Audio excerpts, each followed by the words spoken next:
பிழைக்கும்படிக்கு தீமை அல்ல. ஏன்னா இந்த உலகத்தில் நிறைய தீமை இருக்குங்க. பாருங்க, நல்ல ட்ரெஸ் பண்றது தப்பு இல்லை, ஆனா ட்ரெஸ்ல மோகமா இருக்கிறது தவறு. நிறைய நல்லா சாப்பிடுறது தப்பு இல்லை, ஆனா சாப்பாடு ராமனா இருக்கிறது தவறு. அதே மாதிரி நல்ல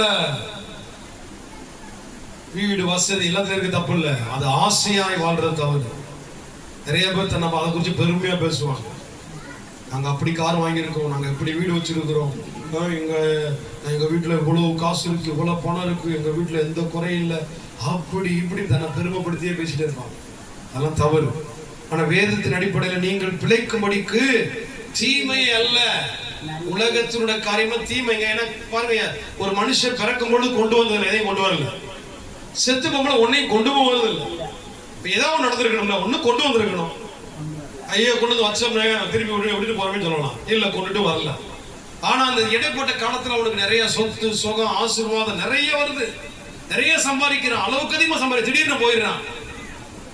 கடைசியில் அருணாக்கயிறு கூட கட் பண்ணி தான் அனுப்புவான்னு சொல்றாங்க.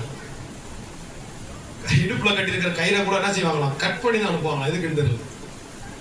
கையில கட்டியிருப்பாங்க சில பேர், அந்த கயிறை கட்டையை வந்துட்டு நாடி கட்டையை கட் பண்ணிட்டு தான் உள்ள வச்சு புதைப்பாங்க. இவ்வளவு மோசமான இருக்கிறோம். ஆனா தீமையை நாடுறோம். ஆனா வேதம் சொல்லுது கர்த்தரை நாடுங்கள் அப்பொழுது பிழைப்பீர்களா. வேதம் சொல்லு நன்மையை தேடுங்கள், இயேசு நன்மையை தேடுங்கள் அப்பொழுது நீங்கள் சொல்லுகிறபடியே சேனைகளின் தேவனாய் கர்த்தர் உங்களோட கூட இருப்பார்.